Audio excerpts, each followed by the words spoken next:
There is nothing wrong with your internet. Do not attempt to adjust your settings. We are controlling the podcast. We control the squealing and the screams.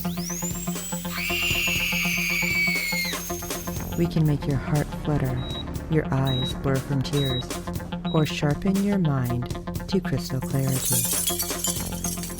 For the next hour, sit back. We are in control of what you hear. We repeat, there is nothing wrong with your settings. You are about to experience the awe and mystery known as the female mind. You are now entering the Fangirl Zone.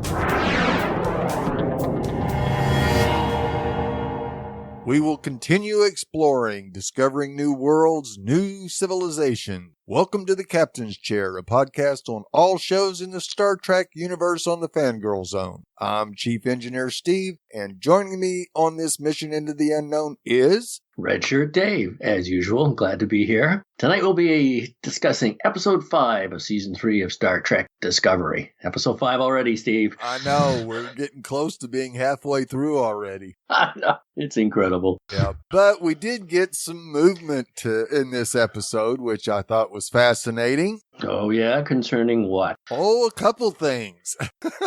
The overall plot? Well, no, I kind of understood the overall plot. I didn't expect it to go as well as it did at Starfleet. I figured they'd basically get tossed in the brig. I mean the overall season's plot, not the episode's plot. Well, yeah, I think we did get some movement on two areas. Uh-huh. One being Georgiou, and whoever this person who interrogated her is. Yes. And what the hell was up with her there at the end? I don't know. It's like she was phasing herself. I mean, I've been thinking about it, and you know how she deconstructed the hollows by blinking at them? Yes. I know I'm jumping a little ahead here, but I think she was blinked at too, in a manner of speaking. Oh, okay. It's taken her out of phase somehow. I mean, at a deep biological level, she's different from people in our universe, the Terrans are, that is. Absolutely. They can't be that. I mean, maybe it's some type of, vibration, but certainly both species can exist. Oh, yeah. In the other's universe, so that difference can't be that great. No. The chimera, they called it. However, I think he was able to exploit it, this Kovich character. Oh, yeah, absolutely he did. He knew exactly where to hit Georgiou. It was amazing that somebody that we've never seen before was able to just knock her down several pegs. Yeah. And I'm not sure that Georgiou we saw back on Discovery wasn't programmable matter. And the real Georgiou stayed with Kobik. Well, but he'd want to keep that subterfuge going. Can't see it fail first time someone confronts her. Right. Call yourself a 30th century person. Or in the 31st century. Yeah. The other thing that definitely got my attention was the lullaby that everybody seems to know. Yeah. This is what I wrote. It says, do you want to go ahead? I just have some thoughts on that too. Okay, no, that's fine. I wrote the lullaby is a constant and a possible construct of the new timeline. So it's like it's a symptom of what's changed. That's why everyone knows it. And I think there's a probable connection to the burn and possibly the decline of the Terran Empire too, although that could be just a coincidence. I don't know. But I think this Kovich character is aware of the timeline difference. If there is a timeline difference Burnham made when she moved everyone into the 31st century. Right. I think he knows. Certainly more than he's letting on. No doubt about but that. I think he knows that something changed along the way. Yes. And speaking of something that changed, could it be, tagging on to your tinfoil hat theory about Burnham being the cause? Oh, definitely. Could it not have been Mama Burnham? Yeah. Could have been. Yeah, because she got sucked back without the Red Angel suit. Yeah. So that very well could have been the cause of all this as well. Yep. Because nobody's heard of her here. Right. She exists in the right timeline. Yep, more than likely. Yeah. All right. Well, let's get into this, or we'll be. Yeah, I know. We'll be hat theorying for an hour. You'd have to go down to the supermarket just to get some more tin foil. Yeah. Aluminum foil. I'm running out of hat material. Joe, Here we are at episode 5. It's called Die Trying. After reuniting what remains of Starfleet and the Federation, the USS Discovery and its crew must prove that a 930-year-old crew and its starship are exactly what the new future needs. Yeah, the Burnham's amazement of it all. Yeah. We open with our first captain logs from Saru as he informs us that the Discovery has indeed arrived at Starfleet and the Federation, both housed in the same location. Yeah. He also called her number 1 for the first time, right? Yes. Yeah. That was kind of cool. Yes, it was. Burnham joins him in Go ahead. I was just going to ask. I'm sorry. I'm doing this again.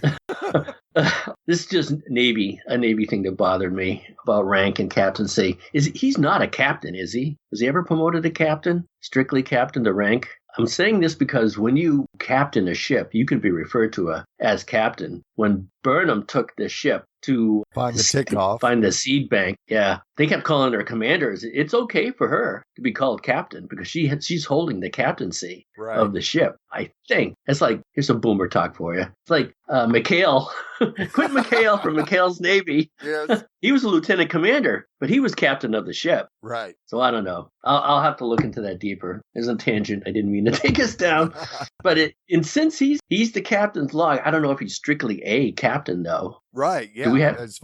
He wasn't a captain when he left the 23rd century. Yeah. They'll have to formally take care of that and promote him to captain. If she's a commander, there's lieutenant commander, and then I think it's captain. Right. Which is the same rank as a colonel in the Army. Yeah. And I think Saru's actually a commander like Burnham is. Yeah, I think so too. We'll have to start a letter writing campaign, Steve. Yes. Fix that.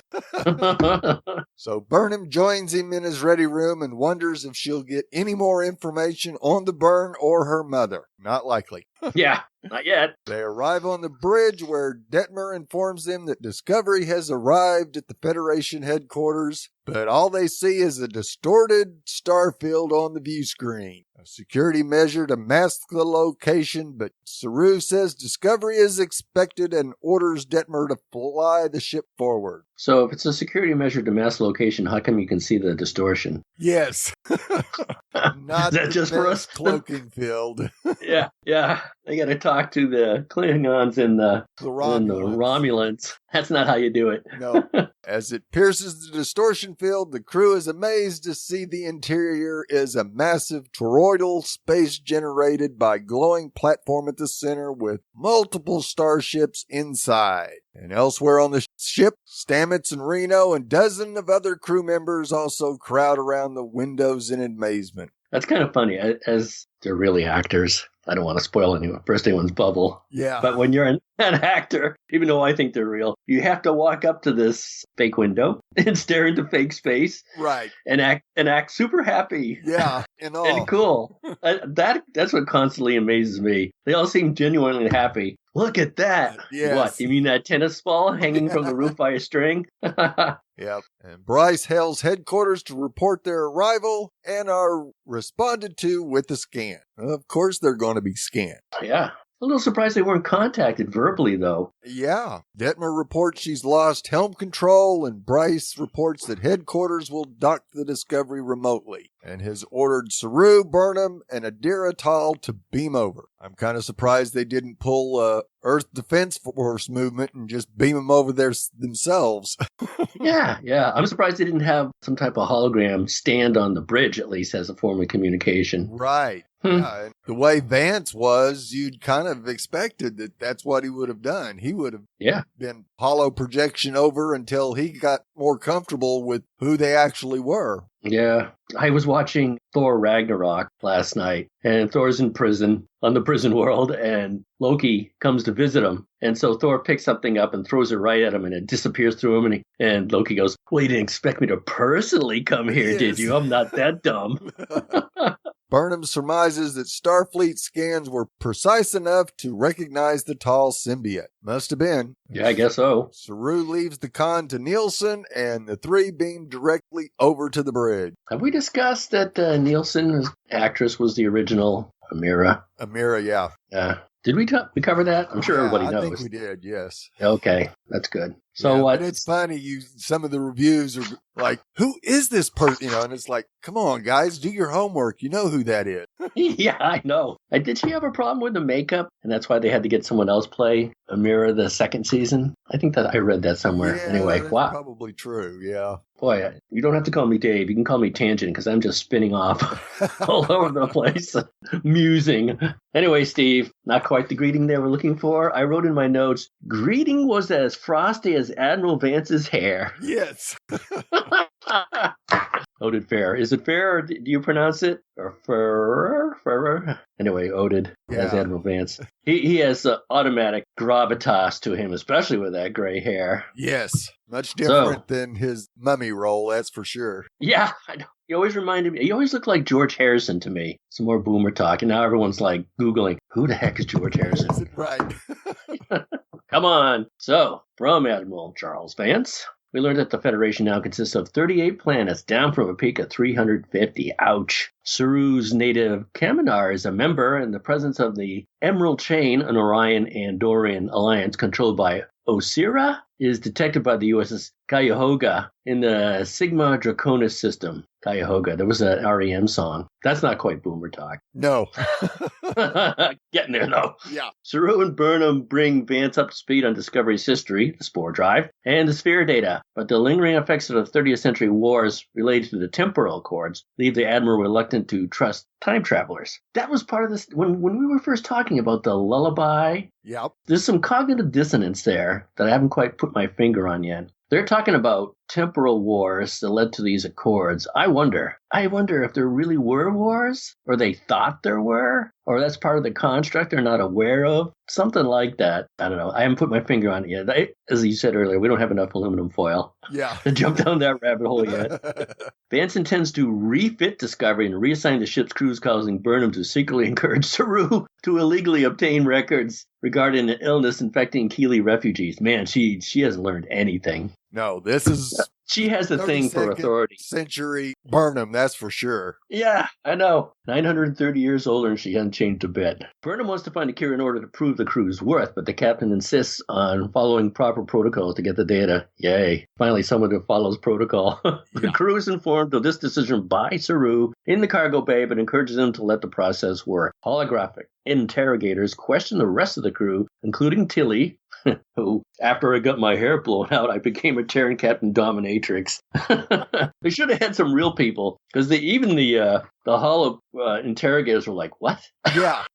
They couldn't what? Get any of these grade I know. from anybody. I know. Yeah. Culper, I was murdered. I can do a number on you, but my murder and I are good now. Okay. Reno was like, it was raining Starfleet officers. That's her typical dry humor. Can I get a snack? Yeah, can I get a snack? I'm going to need something to drink. Stamets, have you been talking to Detmer? Oh, I thought they settled that. Yeah. And he says, because I can't seem to get away from that question. Yeah, it was because she asked him if he was an essential personnel. And yeah. That's got to be his sore spot right now. I know it. It's funny. Giorgio pulls a Kirk-style maneuver to confuse and short-circuit the holograms assigned to brief her. Silly holo. I can't do her imitation. You cannot rattle me. Nope, I'm not going to do it. By introducing a fabricated biological component to my nastiness and inherently bad behavior. I'm extremely wicked even for a Terran. I wish I could imitate her. She does it so well. Oh, I know. The fact that the Federation scanners can now distinguish Terrans from humans builds on the notion that the people in the mirror universe's Earth are a completely different species. Well, that's when I started spinning out of control with maybe they... you couldn't tell. There's nothing. No. Even a ship's computer won't detect Terran. what's his name? On the first season of Discovery, no one knew. Why would they know? No. Yeah. There's nothing. Couldn't tell Lorca was not human. If you're going to be beamed somewhere and then, reassembled, something should go off like, hey, wait a minute. The ship's computer should know. We just beamed this guy and he came back and he's not the same as everybody else. Right. Even at that level, it should set off an alarm. So I don't know. That's a tough one, but it's a clue. It's definitely a clue. A lone organic interrogator intrigues Giorgio, but he also rattles her by revealing that the Terran Empire fell centuries before. The distance between the two universes has expanded and no crossing has occurred in over 500 years. Yeah, that's Kovich. Yeah. You should call him Kojak. Yeah. That would have been hilarious. But by David. he knows so much about the Terran Empire, which is very interesting. And they're only 930 years in the future. And he's saying there's no crossing in over 500 years. So that only leaves 400 years for them to develop some type of way to determine if this person is Terran or not. Yeah. What was the event after 400 years? Exactly. It caused, if there was an event. Yeah. And it could be that ripple effect that Burnham caused by launching everyone 930 years in the future. It just ripples back through time. Right. Like a rock in a pond, Steve. Yes. How many times have we heard that one? Ton. Yeah. So it's time for mission time. Meanwhile, Starfleet is facing its own crisis as a species of refugees are afflicted with a mysterious and incurable illness. Seeing an opportunity to prove Discovery's worth, Michael volunteers the ship for a mission to save the day. Crew would go to the Tick-Off, a ship used to archive plant life from around the galaxy that started collecting these things back when they were in the 23rd century. There they would get the seeds from plant that the refugees had visited before bouts of radiation infected everything. So it's a simple black and white solve the case here.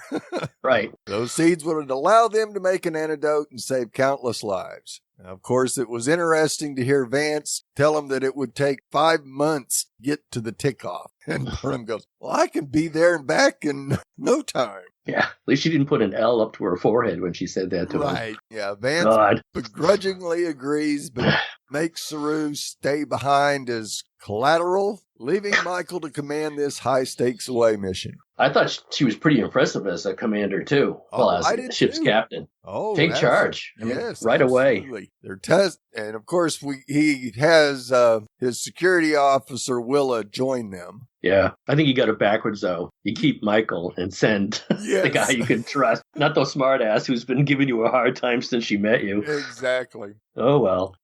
Task becomes a tad bit harder as the Tick-Off is caught in an ion storm. Man, have we seen those before. Oh yeah, we get them all the time here in Woodstock. Oh yeah. They're able to grab the ship thanks to the skills of Detmer, though her self-deprecation afterwards seems to indicate her shaky mental health issues from the previous episodes continue. And good. Vance mentioned it. Yeah, I wrote in a note, yay to that, because you just can't end it. You can't just end it and say, oh, she's fine. Right. Just like Stamets. Yeah. So it's nice that they didn't just drop those storylines because they had a drive-in movie in the cargo bay. I know. Everything's better. Good old 20th century humor. Right. Now, Michael chooses to take Culber as well as a surprising choice in Nan. Of course, they're going to highlight Nan because we haven't had it yet. And that usually means bye-bye.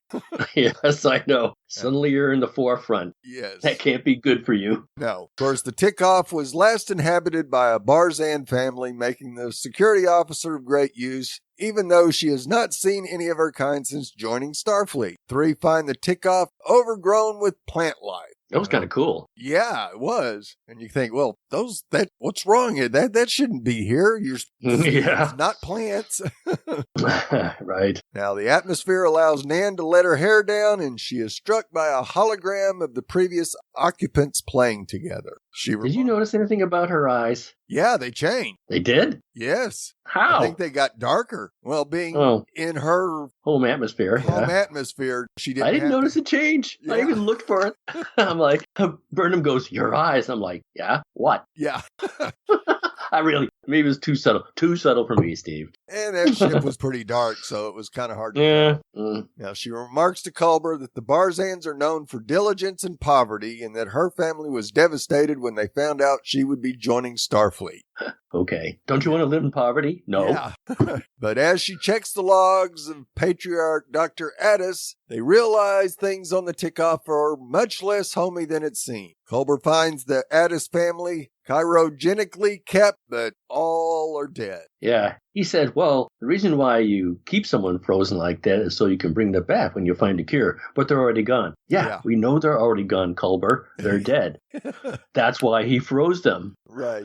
You see, there was a little cognitive dissonance there, too. Yeah, that's why he froze them. That's why they froze Ted Williams upside down. Yeah. With his head on a can of tuna fish so they can bring him back later. We know he's dead. They're already gone. Yeah, we know. That's why he froze him. Right. You sure you're Dr. Culber? Okay, sorry, Steve. There I go. Using the crack Discovery engineering team, they're able to figure out that the Tikoff was hit by a coronal mass ejection that killed everyone instantly. Or CME. Yeah. Addis survived, just happening to be beaming into the seed vault at the time, but is now living out of phase. Now, he initially fought off Michael, extremely protective of the seeds he finds essential to his fruitless mission of bringing his family back. But as the crew is able to bring him back to normal, with a great scene in engineering, he starts to come to terms with his reality. Now, Nan and Michael have to do the good cop, bad cop routine on Addis, which eventually convinces him to give up the seeds and help save countless other families in spite of his own. However, he refuses to leave the ship despite him being days away from death with the radiation he received. You can live or you can die. Well, I'd rather die. Culber is beside himself. The situation opens up for an opportunity for Nan. She volunteers to stay behind and man the Tikoff, taking it back to Barzan so she can give Addis and his family a proper burial. She and Michael tearfully embrace as she commends the commander for finding the best in herself and others. As she and the Discovery leave, Nan looks out at them, ending one chapter and beginning another that has her finally reconnecting with her species. Yeah. Well, okay, two things.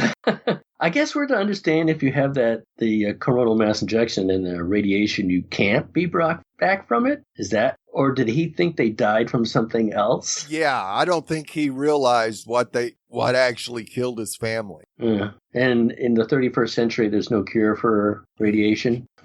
And not if you know that it's radiation that happened right then. Yeah, I think in the 32nd century, if a ship got hit with it, they would be fine because they would know what they had to do and do it to save everybody. Apparently, the Tikoff and this Barzan family just had no clue what was happening to him, so it got his family and he wasn't able to save them. Yeah, but now that they know what it is, right, the 31st or 2nd, whatever century, medicine should be able to cure them. It's only they get radiated and it breaks down all their organs. Right. You know and what that's I'm saying?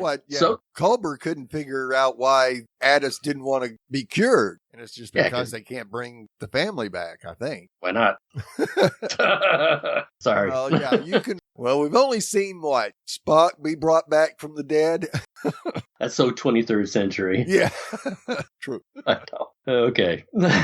Anyway, back at Federation headquarters, Burnham reports on a successful mission. Saru says Discovery stands ready for further assignments, but Vance warns that exploratory missions are now an unaffordable luxury. Well, they don't use money, so I do wonder. But they do have programmable matter, so what's holding them back? Right. So they should get more Narns. They love living in poverty.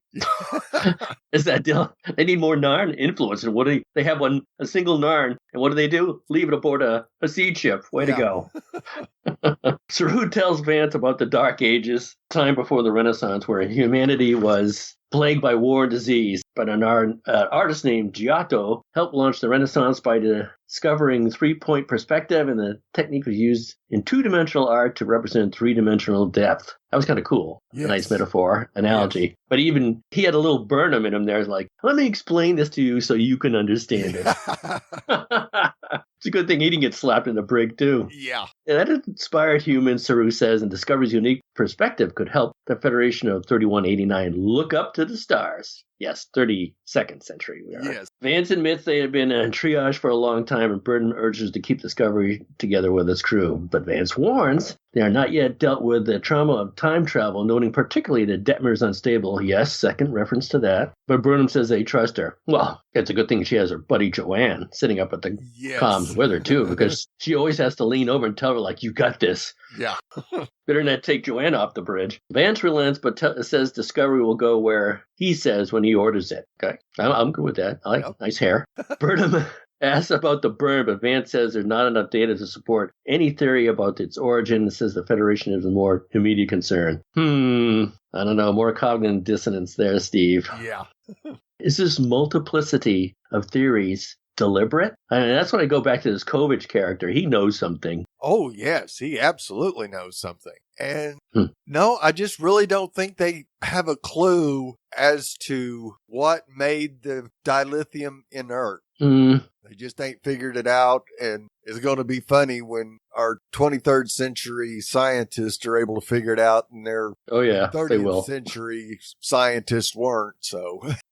More to come, I'm sure. Yes. Meanwhile, in Sickbay, Culber gives the Keeley the antidote, and the Keeley struck me as a real Star Wars type of alien. Yes, they look very Star Wars. Very Star Wars. Yeah. Burnham asks Willa about the music she heard aboard the Teacock. Willa replies that she and around half the people she had asked knew some version. Ha! Burnham questions how Addis, too far from the Federation headquarters to have traveled there before, would know about the same song as so many others. Well, it's obviously this cosmic concert. Yes. It's also a clue to what happened. Yeah. It's too much of it's not a coincidence. No, it's just part of the symptom of whatever happened. Yes. The event. We'll call it the event, whatever the event was. Yes. Anyway, on Discovery, Burnham runs into Giorgio Philippa in a corridor, but finds her standing unresponsive. That was weird. Yes, it was.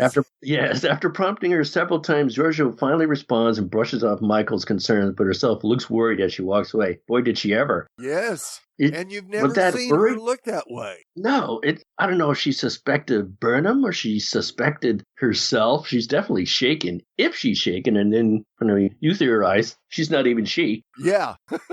It's possible. Later, Burnham and Saru stare out the window. The new Federation of the future does not feel like home, she admits, but she hopes it will eventually. She adds that the Federation is its people, and she cannot separate them anymore, instead seeing one living organism, as Saru states. He also admonished her not to speak to Vance, or at least to speak to Vance more carefully. I know. I don't think she'll ever shake that. Yeah, I don't think so either. She's been here a year in the 32nd century, and 90% of the time she was on her own. So, yeah, I think when she feels a certain way, it's coming out.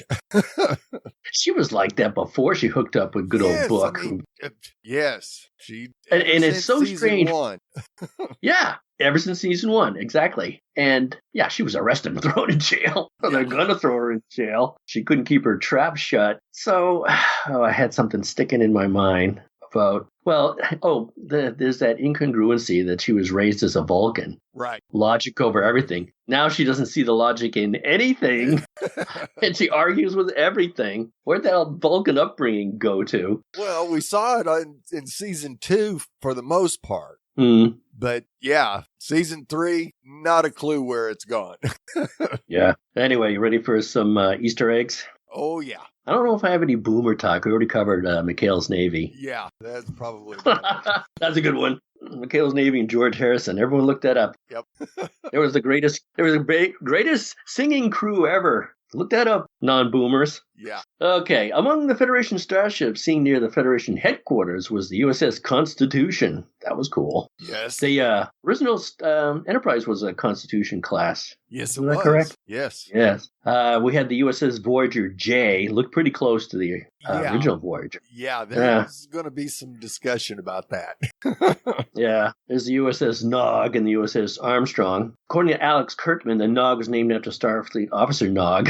I remember Nog fondly. Oh, yeah. And is an Eisenberg-class vessel named in tribute to the actor. This is the first appearance of our 32nd century Starfleet starships. It's a mouthful. Some of the Starfleet ships in the 32nd century were stated to be composed of neutronium alloy, a material which in 2375 was stated to be only theoretical by Federation scientists, as well as beyond the abilities of the Borg. And you could think of the Voyager episode Think Tank for that one. Other ships had detached nacelles, there was the floating rainforest, and hulls composed of either organic material or holographic containment walls. They didn't show that though. We showed them and they were referring to it. I mean, we saw the floating rainforest, but I wanted to see that detached nacelles. Oh, yeah. And I don't know what that's got to do with the warp core. Yeah. Or where they place it. Still in the ship, I would imagine, if they had a warp core. Yes. And I wanted to see the organic material, too. What is it, like, I don't know, space whale? Right. Everybody likes a space whale. With a crew, that'd be awesome. Yes. And holographic containment walls, yeah. What are the emitters for the holographic? Another ship? Yeah. I want to see that, too. Exactly. How'd you do that? Yeah. From the inside out, I guess? Yeah, I'd have to. Anyway, I guess so. Captain Pike and Spock ensured that the nature of Discovery would be lost to the ages for canon. Wow, that seems a little cruel, but that was the mission. Yeah, we saw Spock actually remove the spore drive information from all history, and I'm sure Pike said that he'd take care of reporting that Discovery had been destroyed. So yeah, they're right.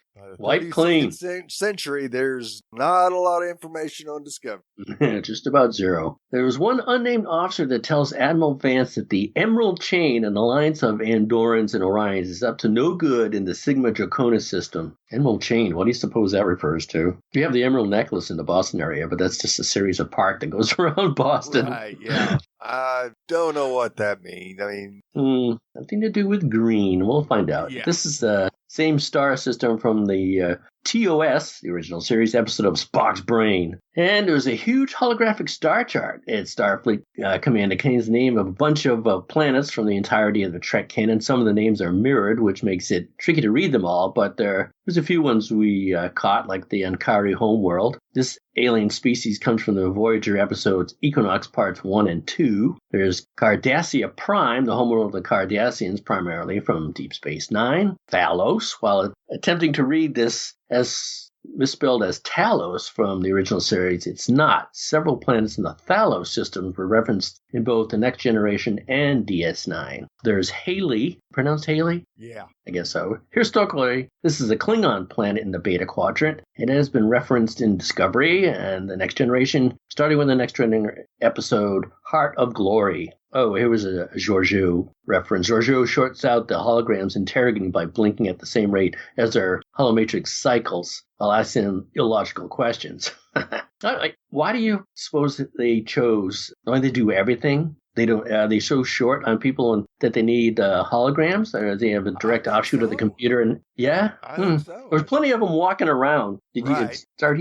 When they walked in there, everyone's staring at them, but no one bothers to say hello. Right.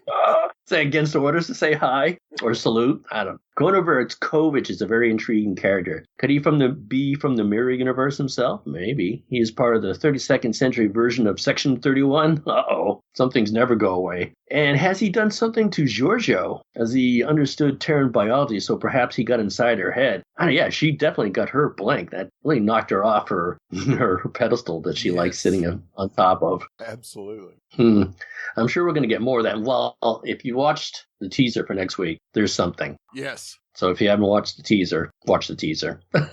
The non-hail from a race of aliens called non-did from a race of aliens called the Barzan in the Next Generation episode, The Price. The Barzan are trying to sell rice to a wormhole in their space. I don't know how you do that, but when you live in poverty, you'll sell anything. Yeah. And at that time, wasn't a good wormhole. That was one where the Ferengi tried to outbid the Starfleet on it and ended up getting stuck on the other side of the wormhole. Hate it when that happens. Yeah. At that time, the Barzan were not a member of the Federation. Their planet was also known as super reliant on other planets for assistance, which is why Nan later says that her people are known for their poverty. Speaking of the original series episode Mirror Mirror, while trying to help the Federation siege ship, the USS Discovery encounters an ion storm. Well, this plot device has been used a lot in Star Trek and is notably the reason why Kirk, Uhura, Scotty, and Bones accidentally beamed to the Terran ISS Enterprise in the episode Mirror Mirror. Nice. Good old ion storms. Yep. Yeah. All right. Well, we do have some feedback from Fred from the Netherlands. So let's take a listen.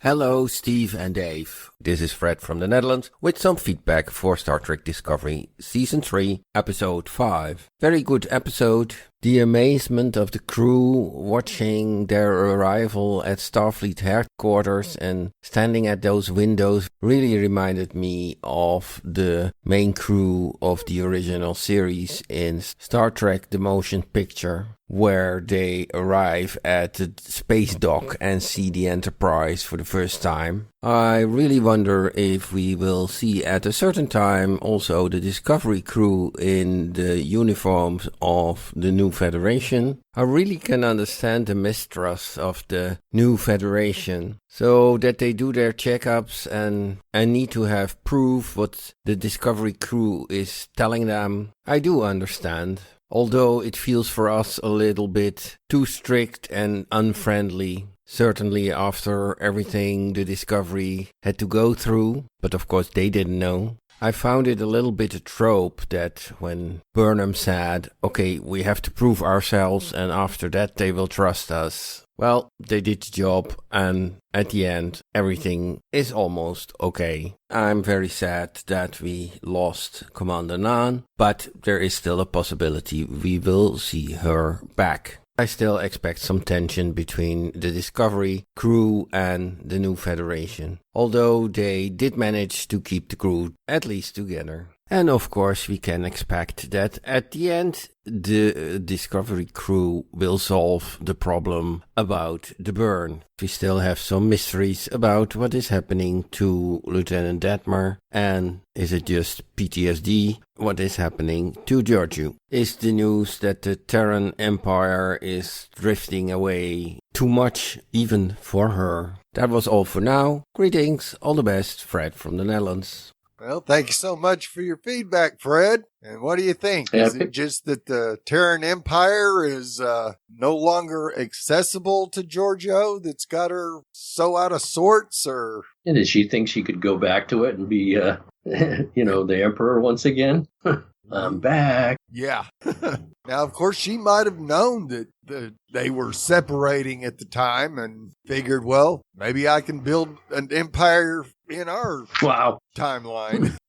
That'd be something. Yeah, Fred, I do think we'll still see some conflicts between Starfleet and especially Michael Burnham. Yeah. I'm not sure that Vance will send them to check out the Emerald Chain, but it sure looks like Burnham, Book contacts Burnham, and we know how Burnham is right now. She gets something in her head, you aren't stopping her.